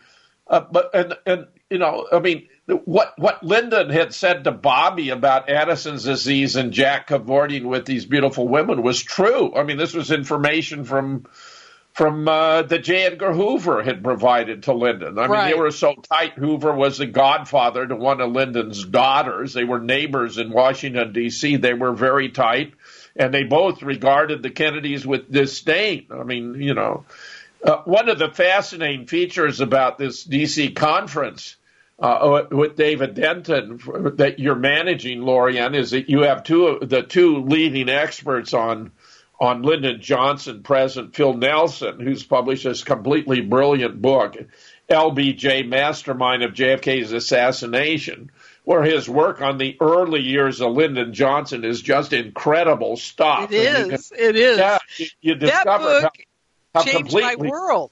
Your books and his book changed my world. But it turns out he was so ruthless and so amoral, so totally unscrupulous, and he would brook no opposition to attain what he wanted to. This was a perfect scenario for Lyndon to run as vice president, then have Jack taken out so he could become president. He would tell reporters that he had studied history and that 1 out of 4 presidents and, a vice president had ascended to the presidency. That's right. Hey, Jim, what people don't understand about LBJ is he had his own sister killed. And that tells you right there what kind of horrible human being this guy was, what a devil he was. Well, I mean, it just blows my mind.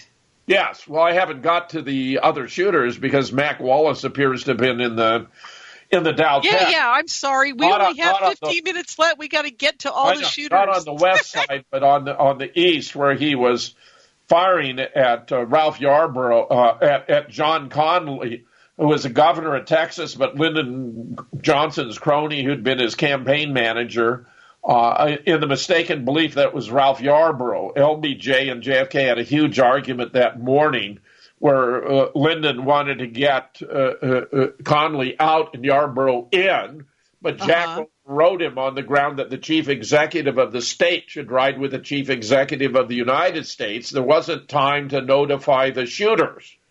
So that you see in those morning events that John Connally has a rather grim visage because he knows he's going to be in the line of the shooting. Now, Mac Wallace was Lyndon's personal hitman. As you observed, he'd murdered a dozen people for Lyndon, including one of his own sisters, who was talking too much. He was a marvelous shot. Madeline Duncan Brown, with whom I had over 100 conversations, explained to me that she used to go out to the Skeeton Gun Club and that Mac was out there, and when he shot, he never missed. He was a phenomenal marksman. So that she said that 2 weeks before the assassination, he was out there every single day practicing his marksmanship. Wow. That's amazing. So he fired from the Dow Techs at John Connally, mistakenly believing that it was Ralph Yarborough, and it's a virtual miracle that he wasn't killed. He did hit Connally in the back. He appears to have also hit him in the right wrist and may have yet hit him a third time in the left thigh, because the magic bullet, when they reconstructed and moved the wound that hit Jack 5.5 inches below the collar from his uppermost back, which is already an exaggeration, to the base of the back of the neck. Once they learned that a shot had missed and injured James Tague, they committed themselves to 3 shots. So now they had to account for all the wounds on the basis of only 2. Where the very day of the assassination, the Secret Service and the FBI agreed there had been 3 shots with 3 hits, that he'd been hit in the back, just as specified. In fact, you even have reenactment photographs where there's a stand-in for JFK with a big patch on his back, 5.5 inches below the collar, just to the right of the spinal column. And then that Connally had been hit in the back, and then Jack had been hit in the back of the head. So there's a smaller patch at the vicinity of the external occipital protuberance and bump in your head where you'd rest your head if you were reclining in a tub. where David Mantic has been able to verify, he's the leading expert on the medical evidence, that in fact he was hit there in the back of the head, as the Bethesda autopsy physicians reported, based upon beveling to the Harper fragment, which is this triangular chunk of skull that was found in Dealey Plaza the following day. In fact, it turns out, Lorien, as Larry has been able to establish, that the limo stop was much longer than I ever imagined. That not only was Jack hit twice during that limo stop, but that Officer Hargis parked his bike, ran between the limousines up toward the grassy knoll from which he believed the shots had been fired, that Officer Jackson, motoring on the other side, rode up the grassy knoll until his bike fell over and then proceeded on foot, that 5 Secret Service agents dismounted from the Queen Mary and surrounded the presidential limo, where one of them took a chunk of skull from a little boy and threw it in the back seat. I believe this would have been the Harper fragment, and that they brought it back the following day and positioned it further down the grass there to make it, this was supposed to be an effect of a shot from behind. So we also have missed by the police officer Roscoe White, who was on the grassy knoll, who had, as it were, the easiest shot, but he would have hit Jackie, and they were under very strict instructions that Jackie should not be hit. This guy turns out to be a real bad guy who appears to have been responsible for taking out many witnesses after the assassination, as many as 50 of the witnesses for the, in Dealey Plaza and others. He also was the stand-in, the body double for Lee Oswald in the backyard photographs, as Larry has been able to prove conclusively. So, yeah, I got to say one more thing right here. Beverly Oliver has always stated that she went across the street and up the grassy knoll, and she looked right at Roscoe White, and he recognized her. And when I hear that, and then I realize that Beverly's still alive to talk, that's something very interesting, isn't it? Because so many people have died that saw Roscoe White there, or anybody else there, right, that witnessed the assassination.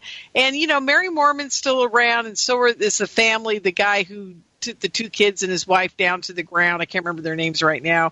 But, there's still a few around, but by her looking at Roscoe and him looking at her, so, something's going on there, Jim. I swear to God, because something's going on. I'm sorry. There's a 50-50 chance of why Beverly's still walking around and talking.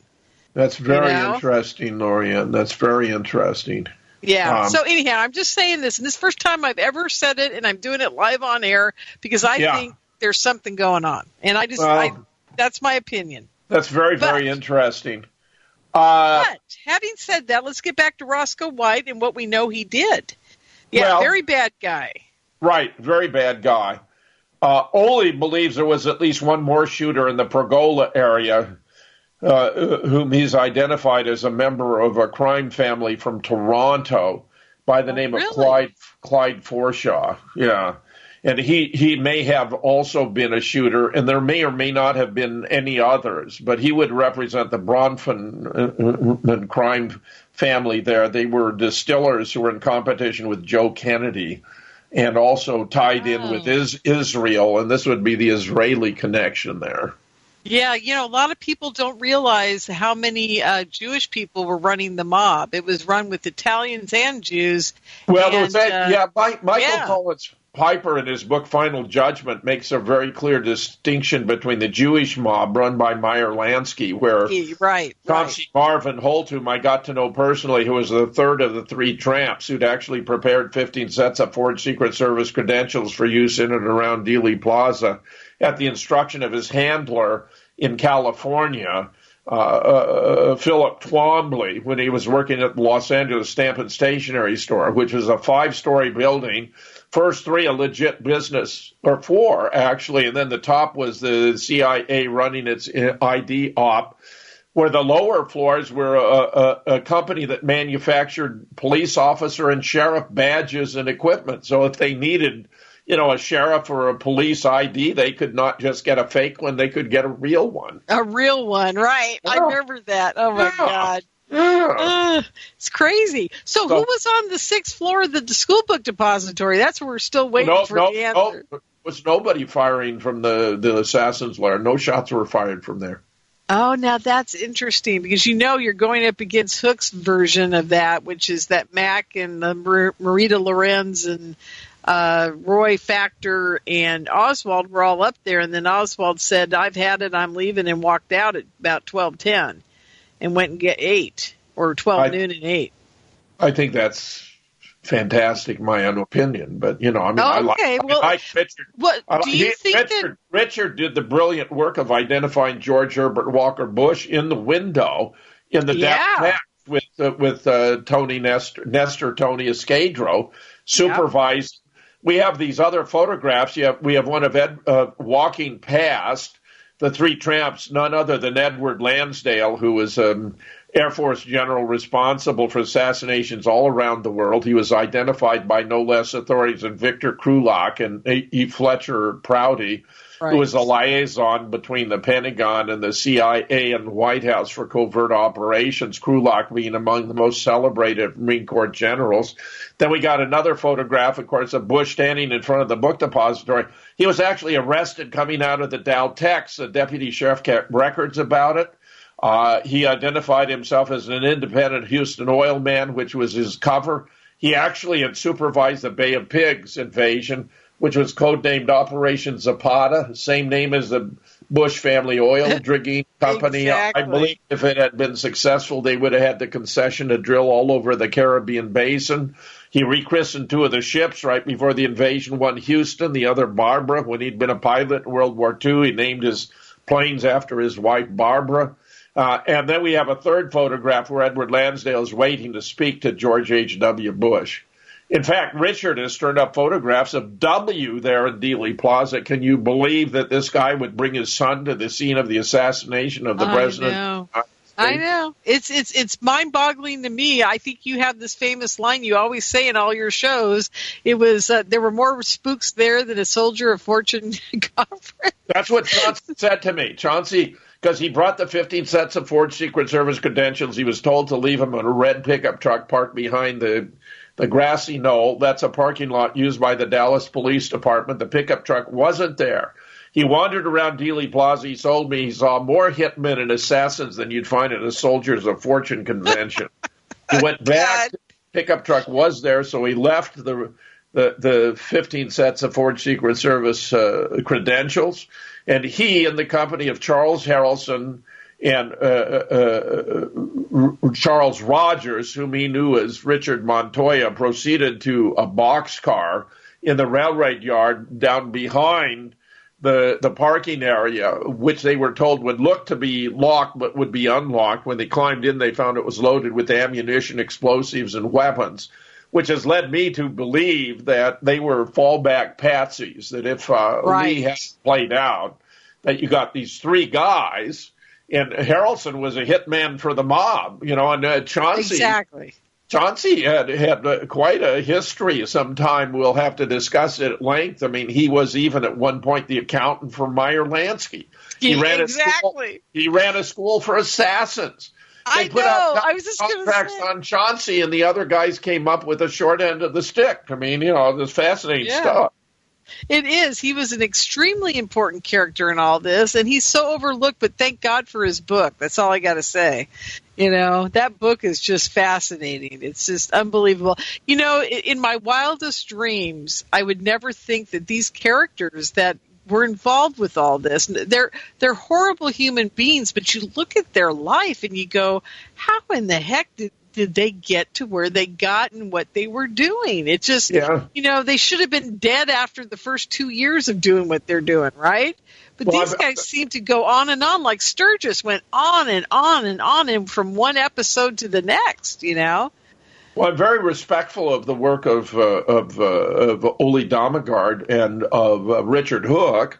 In fact, Ole has a chapter in JFK, Who, How, and Why, which is my recent book, 2017, on the assassination. It has over 1,000 images. You can get it in color, including 486 of the 487 frames of the Zapruder film. It's about 520. Oh, God, we haven't even talked about the Zapruder film tonight. You know what? 529 pages. Well, I'm going to be talking about the Z film at the D.C. conference. Exactly. I was just going to say, if everybody shows up in March, you guys are going to get a treat, because I'll tell you what, I know what's going on with that Zapruder film, and Jim has taught me everything about it that I know, and we know about the Hawkeye works, we know about the people that developed it. I mean, we know what really happened, and he's going to talk about that at the conference, and it'll blow your mind. Literally blow your mind what they did to that film. It's just mind-boggling. Yeah, the excellent version, 487 frames, but by my estimate, there should have been 1,000 frames. In others, more frames are missing from the film than are present in the extant. Exactly. So now we got just a few minutes left in the show, so I want everybody to know about this book that you've just written, the JFK book, because it is absolutely, you've got to have it, you guys. Edited. Yeah, I edited it. It has 15 contributors. You can track it down. You go to moonrockbooks.com and start looking around at what we have there, because we have really astonishing assemblages of expertise on Sandy Hook, on the Boston bombing, on Charlottesville. I'm editing a book now on Las Vegas, on 9/11, then the book on JFK. I especially recommend, and you wanted, I think, me to mention my radio shows. I have, of course, the Raw Deal then, Tuesday and Thursday on Revolution Radio from 4 to 6, Studio B. 4 to 6 p.m. Eastern Time, Studio B, that's 3 to 5 Central, 1 to 3 Pacific, Studio B, Revolution Radio. It's not just, by the way, it's not just Revolution Radio, folks. You go to freedomslips.com, FREEDOM, slips, SLIPS.com, and that'll get you to Revolution Radio a lot easier. And then you can look up Jim's show, you can look up my show, you can look up all the other great shows we've got there. That'd be fun too. And thank God for Inception Radio Network letting me say all that. Right, and I have another show called The Conspiracy Guy with Gary Knowles Network out of New York. It's on Wednesday nights from 9 to 10 p.m. Eastern, 8 to 9 Central, and 5 to 7, I guess, Pacific. You can find the archives for The Conspiracy Guy at conspiracyguy.podbean.com. And then I do a couple other shows, news shows on a regular basis, but I'm real pleased to do other interviews such as this one with you tonight. Oh, thank you for being here. It's just been wonderful. And don't forget, folks, he's got the JFK show with Gary King and Larry Rivera and Don Fox. And how did they hear that one? Yeah, go to Gary King YouTube channel, where he posts all the new JFK shows. This is the cutting-edge research with regard to new developments in JFK. It's not going on anywhere else. You're going to catch it there. You're going to be fairly astonished by what we turn up week after week after week. It's amazing, folks. I'm telling you something. Lorien said it here, and she'll say it again. It's all connected. Don't forget. And be sure to support Jim Fetzer at Moonrock Books. Please do that, moonrockbooks.com. And Mike Palachek and Larry and all the people involved, Oli, he's got a whole slew of people that write with them there at Moonrock Books. So please support Jim, because, you know, you may not always agree with everything he says or I say or whatever, but the research is solid, you guys. It's so solid. It's unbelievable. So check it out. And be sure to get to D.C. and see Jim live in person. He's a great guy to hang out with. I know. I do it all the time. So, Jim, thanks a lot. Okay, super, Lorien. My real pleasure to be with you. Oh, excellent. Thank you, dear. Just terrific. Okay, everybody have a great night, and we'll see you next week. And I have a very special guest in mind, but I'm not going to tell you who it is. But we'll see you then. Have a good night. Bye.